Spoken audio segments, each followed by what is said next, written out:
विधानसभा के बजट सत्र की आज से शुरुआत हो गई है और बता दें कि विधानसभा के बाहर राज्यपाल रमेश बैस को पहले गार्ड ऑफ ऑनर दिया गया। उसके बाद उनका सदन में अभिभाषण हुआ। राज्यपाल ने अपने अभिभाषण में काफी सारी बड़ी बातें कही हैं और इस पर विस्तृत चर्चा के लिए सीधे चलेंगे झारखंड न्यूज कोऑर्डिनेटर मनोज जी हमारे साथ जुड़े हुए हैं। मनोज जी, आज से सदन की कार्रवाई शुरू हो गई। हालांकि जो नियम है पहले से ही चला आ रहा है, राज्यपाल को पहले गार्ड ऑफ ऑनर दिया गया, उसके बाद अभिभाषण हुआ राज्यपाल का और अब सदन की जो कार्रवाई है वो सोमवार तक के लिए स्थगित कर दी गई है। हालांकि जो राज्यपाल जिन्होंने अभिभाषण दिया उनमें क्या कुछ उन्होंने बड़ी बातें कही हैं और कौन कौन से स्थानीय मुद्दे हैं, विपक्षी तेवर क्या कुछ नजर आ रहा है? देखिए उर्वशी, अगर हम बात करेंगे बजट सत्र की तो आज से बजट सत्र शुरू हो गया और 25 मार्च तक चलेगा। कुल 17 कार्य दिवस है जिनमें विधायी कार्य निपटाए जाएंगे और आज पहले दिन अगर हम बात करेंगे तो राज्यपाल का अभिभाषण हुआ और उसके बाद शोक प्रस्ताव पढ़ा गया। इस बीच में सूचना के माध्यम से कुछ मुद्दे जो हैं सदन में आए हैं और विपक्ष की तैयारी की अगर हम बात करेंगे तो किस तरीके से है। अभी हमारे साथ विधायक अमित मंडल है। किन मुद्दों को लेकर के सरकार को घेरने की कोशिश करेंगे, हम इनसे जानने की कोशिश करते हैं। अमित जी, अगर हम बात करेंगे, सदन शुरू हो गया, आज पहला दिन था अभिभाषण का, राज्यपाल ने कई बातें कही, सरकार की उपलब्धियों को सामने रखा है। देखिए, ये एक नॉर्मल प्रोसीजर है।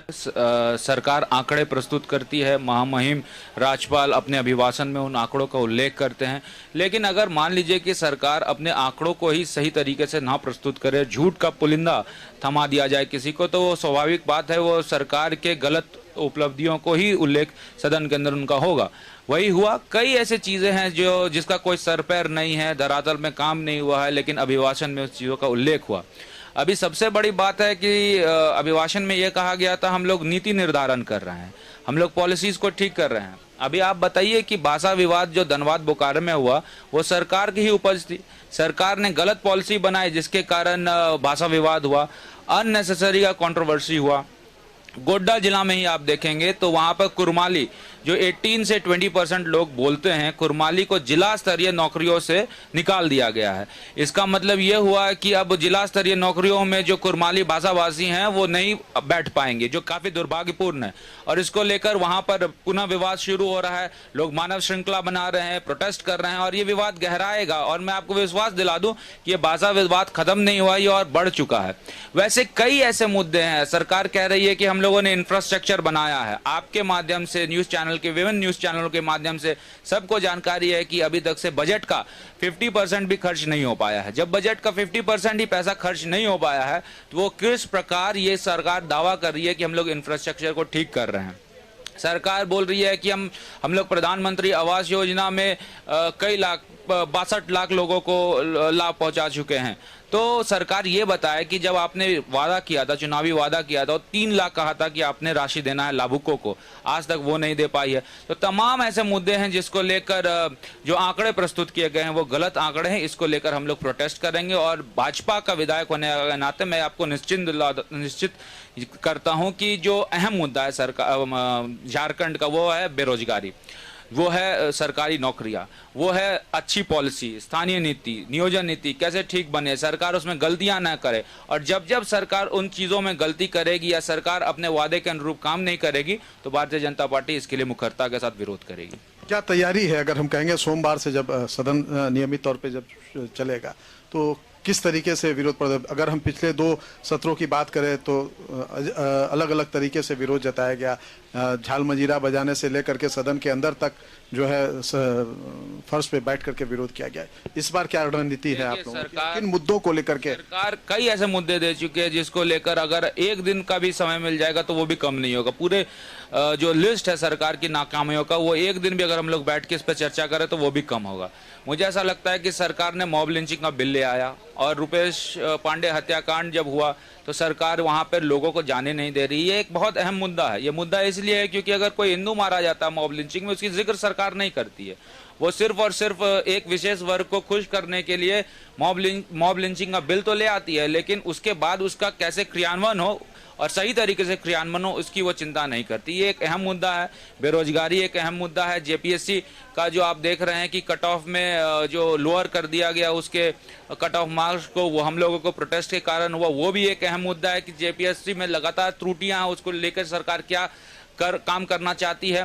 भाषा विवाद एक अहम मुद्दा है कि अननेसेसरी आपने कंट्रोवर्सी पूरे झारखंड में क्यों किया, आपने झारखंड को जलाने का काम किया, कुरमाली को आपने गोड्डा जिला से हटा दिया। तो ये सब मुद्दे हैं जिसको लेकर हम लोग सरकार को घेरेंगे। कई मुद्दे हैं जिसको लेकर सरकार को घेरेंगे। हमारे साथ कांग्रेस विधायक इरफान अंसारी भी है, हम इनसे बात करते हैं। सबसे पहले तो कल एक दुर्घटना हुई है आपके क्षेत्र में, उसको सूचना के माध्यम से आपने उठाया। कहाँ कमी रह गई, क्यों इस तरह से घटनाएं घटी? देखिए, सच्चाई जानिए कि 18 साल हो गए और अभी तक हम लोग पुल नहीं बना पाए। अगर पुल बना होता तो ये जाने नहीं जाती। मेरे विधानसभा क्षेत्र का मामला है, बिरबंदिया पुल के पास ये घटना घटी है और ये पुल इतना नज़दीक है, जामताड़ा से निरसा को जोड़ देता है 5 या 6 किलोमीटर में, और अभी तक हम लोग पुल नहीं बना पाए। तो आज हमने सदन में मांग किया है सरकार से।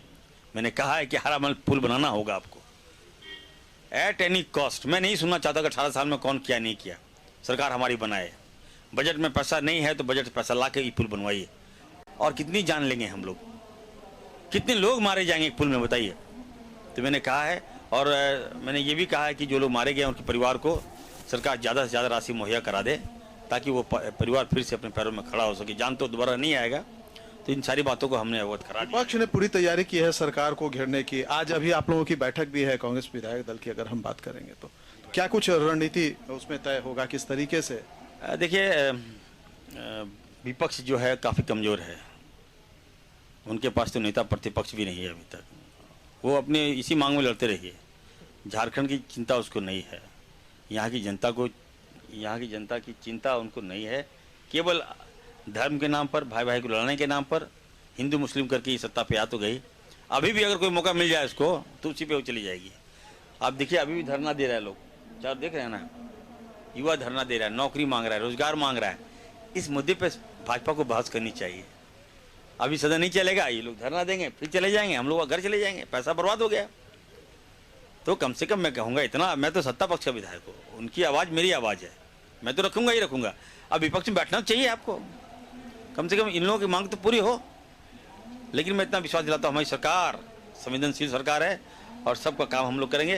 भाजपा समर्थन दे, नहीं दे तो भी विकास करेंगे हम लोग। तो इस तरीके से अगर कहे तो जो सत्ता पक्ष के जो विधायक हैं उनका सीधा आरोप है कि विपक्ष जो है वो चलने नहीं देना चाहती है, और हालांकि वो विपक्ष को कह रही है कि वो सदन में आके बैठे, समुद्रों पे चर्चा कराए। हमारे साथ हमारी सहयोगी रुचि भी है यहाँ पे, हम इनसे बात करते हैं कि सदन के बाहर की अगर हम तपिश की बात करें तो आज जैसे शुरुआत हुई थी, यहाँ पे कुछ मुद्दों को लेकर के कुछ विधायक जो है हाथों में तख्तियां लेकर के प्रदर्शन कर रहे थे।